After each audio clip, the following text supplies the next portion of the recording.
Lamar Waldron on the line with us, historian and author. His most recent book, Watergate, The Hidden History. The website is watergatethehiddenhistory.com. Not surprising. Hey, Lamar. Tom, great to be talking with you again. Welcome back. Thank you for joining us. So we have a couple of significant anniversaries with regard to Watergate coming up. Right. Well, we've had a couple, and we've got a big one we've actually had one, and we've got a big one today. The Watergate break-in arrest anniversary, when the men were arrested at the Watergate, was on the 17th. But today is, I believe, June the 20th. Today is the anniversary of the 18-minute gap that has infamously existed and resisted all attempts to find out what was on it. However, the new information we'll be talking about today finally helps to explain what that 18-minute gap was all about and why there were so many other gaps that are not as famous in Nixon tapes from that day, including, one entire tape that's completely missing. And then coming up on the 23rd is the anniversary of the smoking gun tape.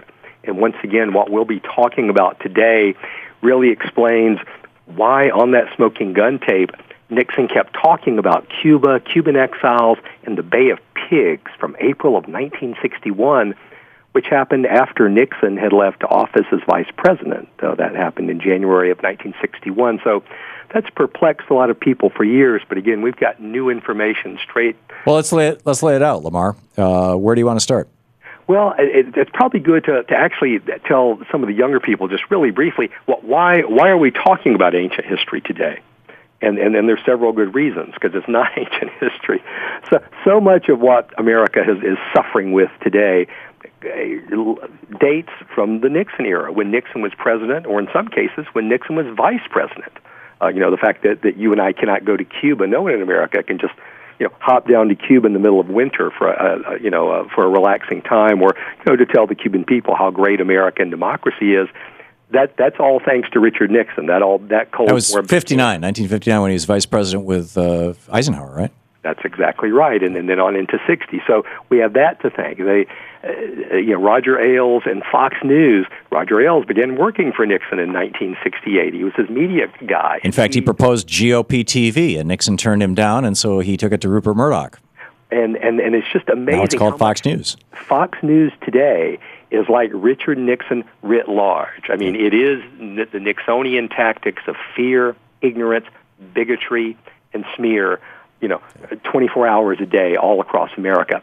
But more personal things than that. I mean, I'm always shocked, and I saw a new chart just the other day. Whenever you see these charts that show the decline of the American middle class's wealth, the decline of the real value of the minimum wage, the decline in the effective tax rate paid by a lot of the biggest corporations, just so many things like that, the decline in union membership, that all began under President Nixon.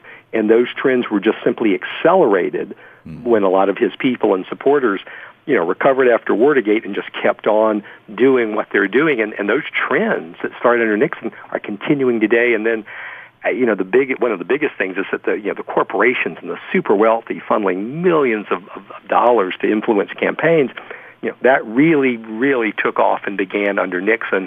In some cases, semi-legally, in some cases legally, but in many cases just blatantly illegally. And here are the two most important reasons Nixon's still relevant today. The IRS controversy that we keep hearing about it all the time on television stems from a 1959 rule change made while Nixon was vice president and getting ready to run what was going to be a tough campaign against the son of one of America's richest men, and that candidate he was running against was John F. Kennedy. So hard to say how much impact Nixon had on that rule change, which just has perplexed people ever since. Certainly wasn't something that President Eisenhower was interested in, and Eisenhower had a lot of health problems. So it would not surprise me if Nixon weren't laying some future groundwork with that rule change that's now plaguing us today. And finally, the biggest thing, perhaps, is that the national security state that we find ourselves in today really began when Richard Nixon was vice president in the 1950s in what was called the McCarthy era, but should have been called the Nixon era because it lasted far long. Nixon lasted well past McCarthy. And then to spread the blame around, the national security state did grow under Lyndon Johnson. But then it really took off under Nixon, and it was Nixon who specifically started using parts of that national security state, sometimes officially, sometimes when he formed his own little criminal intelligence units unofficially, to go after his opponents. And I don't mean, in what happened in these recent IRS cases where, some applications simply got additional scrutiny because, it looked like they may be trying to skirt the law. I mean, they would go hard after their people. They would have the IRS, target anybody. If you pointed out that Richard Nixon's best friend and business partner, Bebe Rebozo, had any ties to the mafia, if you even raised that possibility or looked like you were going to, you could get audited just like Newsday was. So, and that didn't happen to 1 or 2 or 10 people. That happened to dozens of people, and I'm sure a lot of your listeners have heard of that enemies list. So it's important, again, to stress that, Obama can be criticized about many things, but one thing that is not accurate to say about him is that Obama is another Nixon. No. A lot of Republicans... Nixon was a genuine crook. Obama, at the very worst, is an ineffective politician. And I'm not sure he's all that ineffective, but I think that's the strongest charge you could make against him.